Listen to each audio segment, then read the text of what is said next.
Is your Veritas 8 alarm system constantly going off? Let's tackle the main culprits: tamper faults, zone faults, and battery problems. A tamper fault usually means the system detects physical interference, like the panel being opened. Check for loose wiring and try resetting the system by entering engineer mode. The default code is 1234.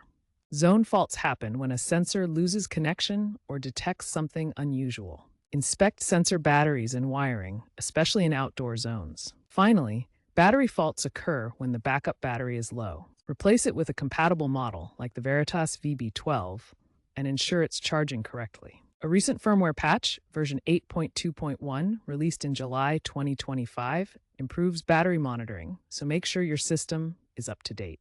If basic troubleshooting fails, perform an engineer reset to clear faults without erasing settings. Access the reset by pressing star, then 8, then the engineer code. The default code is 1234. Use this reset cautiously, as improper attempts can lock the system.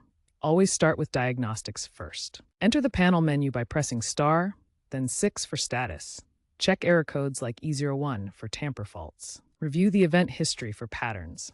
The Veritas app from 2024 allows remote resets. However, it may have compatibility issues with Android 15 devices. If problems persist, many issues stem from installation flaws, so consult a professional.